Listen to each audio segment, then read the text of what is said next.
Itulah kita memuji dan memuliakan Tuhan. Kemuliaan kepada Bapa dan Putra dan Roh Kudus seperti pada permulaan, sekarang, selalu dan sepanjang segala abad. Memuliakan. Karena kita harus memuliakan Tuhan yang telah membebaskan kita dari perbudakan dosa, dari perbudakan maut, dari perbudakan setan, perbudakan iblis, perbudakan dunia, perbudakan hawa nafsu kita. Dan maut itu dikalahkan. Haleluya, oh Tuhan pemimpin umat yang memberikan hukum kepada Musa di Sinai, datanglah dan bebaskanlah kami dengan lengan perkasa. Maka kalau kalian lihat ada lengan Tuhan, berarti Tuhan itu memiliki lengan, memiliki kaki, berjalan-jalan, ya kan? Dan ingat, ya, Tuhan itu menciptakan manusia, ya, segambar dengannya, secitra dengannya. Artinya Tuhan mengambil rupa manusia karena manusia adalah pilihan Tuhan untuk menjadi cinta kasih Tuhan. Tetapi ya, akibat penolakan cinta kasih. Jadi kalau orang yang tidak setia itu dengan janji itu berarti dia tidak mencintai. Adam dan Hawa itu sudah tahu tidak boleh makan itu. Ya, harus setia kepada janji, tetapi dia makan. Setelah dia makan, dia saling mempersoalkan.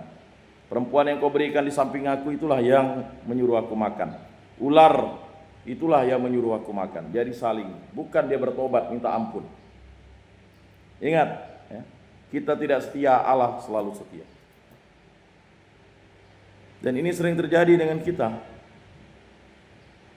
Kita lalai untuk berdoa, lalai membaca firman dan sabda Tuhan, lalai untuk beribadat, lalai semuanya. Maka saya berdosa dengan pikiran, perkataan, perbuatan, dan kelalaian yang kita selalu ucapkan dan akui, kan? Ya, itu. Lalai mengajak orang untuk bertobat, lalai untuk mengajak orang berdoa. Mari kita berdoa. Ya. Apa susahnya mengajak kawan-kawan kumpul doa? Mari kita berdoa sebelum makan. Tidak sulit. Yang membuat sulit itu apa? Karena kita harus membuka diri terhadap Roh Kudus. Maka Yusuf diyakinkan dalam mimpi untuk hidup, menerima Maria, perawan Maria mengandung dari Roh Kudus. Dia akan melahirkan bayi Yesus yang disebut Immanuel, Allah menyertai kita. Itulah bacaan Injil suci menurut Matius. Karena kelahiran Yesus Kristus adalah sebagai berikut. Jadi jelas ya, Yesus itu lahir bukan dijadikan ya. Jadi kalau ada yang menyesatkan kalian, itu adalah penyesat-penyesat yang mengutip ayat-ayat kitab suci lalu membuat kalian sesat karena kalian tidak membaca kitab suci. Dan akibatnya kalian hanya mendengarkan firman dan sabda Tuhan melalui YouTube, melalui TikTok, melalui Facebook, melalui ya, WA, melalui IG, melalui snack video dan sebagainya lah. Ya, sekarang luar biasa ya pewartaan-pewartaan. Tapi ingat, ada pewartaan yang menyesatkan. Ya, bahkan mengatakan Yesus tidak lahir pada tanggal 25 Desember. Itu adalah penyesat-penyesat yang menggunakan logika iman yang salah. Tidak menggunakan logika iman menurut para rasul dan bapak-bapak gereja. Maka gereja Katolik itu satu, kudus, katolik, dan apostolik. Warisan iman para rasul. Nah itu ya. Jadi tidak mungkinlah orang yang hidup 2000 tahun lalu tahu. Tetapi orang yang hidup dari zaman ke zaman sesuai dengan Mazmur tadi, biarlah keadilan berkembang sesuai dengan zamannya itu. Nah itulah yang dituliskan oleh para rasul, bapak-bapak gereja terus ke kita. Dan kita mengamini itu. Ya. Makanya orang Katolik itu 1 Desember sampai 24 Desember itu masih masa Advent. Nanti dibuka perayaan Natal itu pada Pigili malam Natal tanggal 24. Nah, mungkin kalian harus beribadat sendiri, nanti minta. Ya, kami mau ibadat malam Natal. Ya. Mudah kok, ya, kan tidak sulit. Yang sulit itu tidak mau. Tuhan tidak pernah menyalahkan kalian. Kalianlah yang menyalahkan diri kalian, ya kan?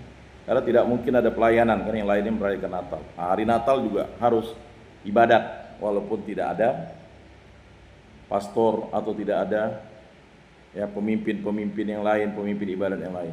Ya harus lapor kepada sipir. Kami malam Natal, ya. Kalau ada bukunya enak, ruah. Ya. Kemudian hari Natal. Jangan pikirkan kalian kue-kue Natal, kue-kue itu sifatnya materi. Tetapi yang paling utama adalah ibadat. Jadi semuanya harus berkumpul ibadat yang Katolik. Ya. Kalau ada yang denominasi lain ikut, ya ikut tata cara Katolik. Jelas ya? Jadi itu. Jadi kelahiran Yesus Kristus adalah sebagai berikut. Pada waktu Maria, ibu Yesus bertunangan dengan Yusuf, ternyata Maria mengandung dari Roh Kudus. Jadi jelas. Waktu dia bertunangan, Maria yang masih perawan itu mengandung dari Roh Kudus. Karena Maria dipersembahkan kepada Allah. Ya, semenjak dia berada di dalam perut ibunya, Santa Ana. Ya. Dan dia akhirnya dipilih Allah karena dia menjawab cinta Allah. Ya. Fiat voluntas tua, terjadilah padaku menurut kehendakmu. Dan dia tidak pernah bertanya-tanya lagi, simpanlah itu di dalam hatimu. Jadi Yusuf ini sebagai manusia wajar-wajar saja dia menjadi gusar karena tunangannya hamil. Tetapi karena keyakinan iman Yusuf, keyakinan iman Yosef ya, Santo Yusuf, Santo Yosef sama. Ya, itu hanya serapan O dan U saja begitu ya. Jangan diperbantahkan. Karena Yusuf suaminya seorang yang tulus hati. Nah, dijelaskan oleh Matius, orang yang tulus hati, artinya yang bersih hatinya. Ia bermaksud menceraikannya dengan diam-diam di muka umum, ia bermaksud menceraikannya dengan diam-diam. Artinya dia mengawini Maria, tetapi setelah itu dia menceraikan diam-diam supaya Maria itu tidak dapat malu. Tetapi itu bukanlah jalan yang sesuai dengan kehendak Allah, bukan menceraikan. Ingat, laki-laki dan perempuan akan meninggalkan ayah ibunya dan bersatu dengan istri yang menjadi satu daging. Apapun yang terjadi dengan Maria, ya, dia ingin menceraikan diam-diam. Tetap perceraian itu tak ada yang baik. Jadi kalau kalian sudah menikah nanti jangan pernah kalian mengatakan cerai atau bercerai. Apalagi yang telah menerima sakramen perkawinan. Karena kalian menjadi satu daging. Tidak ada mantan istri, mantan suami di gereja Katolik itu. Karena dia menjadi satu daging. Inilah yang dicontohkan oleh ya, Yusuf atau Yosef suami Maria ini, luar biasa. Walaupun dia ingin bertanggung jawab, tetapi dia ingin menceraikan Maria diam-diam. Tetapi itu bukanlah keputusan yang terbaik. Keputusan yang terbaik kehendak Allah terjadi atas dirinya. Maka apa yang terjadi? Ya. Tetapi ketika Yusuf mempertimbangkan maksud itu, malaikat Tuhan tampak kepadanya dalam mimpi dan berkata. Jadi segala pertimbangan, segala sesuatu, lakukanlah doa. Jadi kalau orang mencuri lalu dia berdoa, pasti dia tidak mencuri. Ya. Kalau ada orang mau berbuat jahat dia berdoa, dia pasti tidak akan melakukan kejahatan. Ya. Maka ketika kalian punya niat yang jahat, kalian berdoa supaya tangan kalian itu tidak digerakkan hawa nafsu kalian. Maka apa kata Yesus? Cungkilah matamu, potonglah tanganmu, penggalah kakimu jika itu menyesatkan kamu. Maksudnya hawa nafsu kita kendalikan dengan iman dan takwa kepada Tuhan Yesus. Kita harus menyangkal diri kita. Siapa sih yang tidak ingin enak ya? Tetapi apakah enak yang sesaat saja dan akhirnya membawa ya nikmat, membawa sengsara? Sekarang siapa yang akhirnya menjadi korban kalian? Baik korban sendiri dan juga korban kalian adalah orang tua kalian, abang kakak kalian, saudara-saudari kalian, orang sekampung ya. Dan itu sulit untuk kembali untuk membawa nama baik. Sampai kalian sudah berbuat baik pun orang masih mengingat. Yang dulu pernah di penjara gitu. Bisa juga ya dia. Mengapa? Karena manusia itu tidak sempurna. Jelas ya? Dan kalian tidak boleh marah, harus bersabar.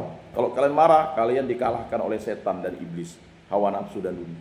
Karena memang begitu, orang itu akan direndahkan. Jangan kalian lihat Facebook, direndahkan lalu balik, sombong dilawan sombong. Tidak bisa, sombong itu dilawan dengan rendah hati ya. Kekayaan dilawan dengan ya, cinta kasih yang murni dan tulus. Nah itu ya. Lalu apa yang terjadi kepada Yusuf? Tuhan tampak kepadanya. Jadi malaikat Tuhan tampak kepadanya dalam mimpi dan berkata, Yusuf anak Daud, janganlah engkau takut mengambil Maria sebagai istrimu, sebab anak ini dalam kandungannya adalah dari Roh Kudus. Jadi Yusuf ya, kehendak Tuhan terjadi atas dirinya dan dengan kekuatan dari Tuhan, dia mengambil Maria. Walaupun konsekuensinya dia akan dihina, dicaci, dimaki, ditolak. Nah itu terjadi dengan dia akan ditolak. Jangan-jangan ada orang di Bethlehem tahu kejadiannya, lalu menolak dia. Ngapain bawa sial di tempat kami ini? Kan begitu. Akhirnya kandang binatang dipilih oleh Yusuf dan Maria. Ya, justru berkat datang kepada para orang yang hina dina, para gembala.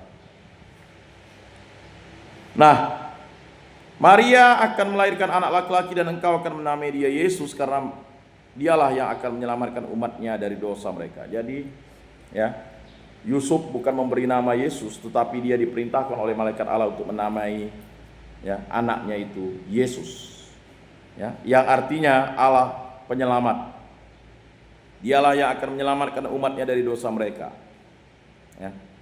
Hal itu terjadi supaya genaplah firman Tuhan yang disampaikan oleh Nabi, sesungguhnya anak darah itu akan mengandung dan akan melahirkan seorang anak laki-laki dan mereka akan menamai dia Immanuel, yang berarti Allah menyertai kita. Immanuel, Allah menyertai kita. Walaupun Yesus sudah naik ke surga, tetapi Roh Kudus selalu menyertai kita sampai akhir zaman.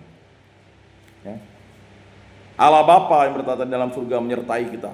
Yesus Kristus menyertai kita. Roh Kudus menyertai kita. Jadi jangan pernah kalian meninggalkan Yesus, karena Yesus selalu menyertai kita sampai selama-lamanya. Sesudah bangun dari tidurnya, Yusuf berbuat seperti yang diperintahkan malaikat Tuhan itu kepadanya. Ia mengambil Maria sebagai istri. Itulah suatu kehendak Allah, rahmat Allah diterima oleh Yosef sebagai seorang bapa yang dipilih untuk menjadi bapa Yesus di dunia ini. Maka peran Santo Yusuf atau Santo Yosef itu begitu luar biasa. Tuhan telah menepati janjinya akan tumbuh tunas Daud, penyelamat yang maha bijak, adil dan benar, yaitu Al-Masih. Sketsa berita kelahiran Yesus Kristus dituturkan dengan jelas. Perawan Maria bertunangan dengan Yusuf. Dalam mimpinya, si tulus hati itu dinyatakan bahwa Maria, atau diyakinkan bahwa Maria mengandung dari Roh Kudus. Ia akan melahirkan Yesus Sang Immanuel, Allah menyertai kita. Adakah gambar sketsa kerinduan kita pada peristiwa inkarnasi nanti secara liturgi? Jadi sekali lagi saya ingatkan, malam Natal kalian harus beribadat di tempat ini. Tata caranya bisa lihat di buku-buku itu. Ya. Jadi udah beritahu. Ya. Kan ada 1, 2, 3, 4, 5, 6. Ada 3 orang lagi nih yang Katolik. 2 lagi, satunya udah bebas. 7 orang kan? 8. Oh ini 6. Nah, selanjutnya kita melihat Yusuf yang tulus hati. Sesuai dengan bacaan Injil Matius 1:16 ayat 18 sampai 21 24 memberitahu kita bahwa Yusuf tulus hati, yaitu orang yang beriman yang menghayati iman. Yusuf adalah orang yang beriman, oleh karena itu ia tulus hati. Jadi orang beriman itu tulus hati. Jadi kalau orang tidak beriman tidak tulus hati, dia pasti tipu-tipu. Dan tidak akan bertahan lama kalau orang tipu-tipu. Bukan hanya karena ia percaya, tetapi juga karena ia menghayati iman ini. Seorang yang tulus hati. Ia dipilih untuk mendidik seorang yang sungguh manusia, tetapi juga sungguh Allah. Seorang Allah manusia diperlukan untuk mendidik orang seperti itu. Tetapi tidak ada seorang pun yang seperti itu. Tuhan memilih dia yang tulus hati, orang yang beriman. Tulus hati, beriman, orang yang mampu menjadi manusia dan juga mampu berbicara dengan Allah. Mampu memasuki misteri Allah. Inilah kehidupan Yusuf atau Yosef menghayati profesinya. Hidupnya sebagai manusia dan masuk ke dalam misteri Allah. Seorang yang mampu berbicara dengan Allah. Berbicara dengan misteri Allah, mampu berbincang-bincang dengan misteri Allah. Kita pun diajak untuk menjadi tulus hati seperti Yusuf. Sudahkah kita tulus hati pada masa Advent ini? Mari kita bertobat dan kita bersukacita. Mari kita mengakui iman kepercayaan kita.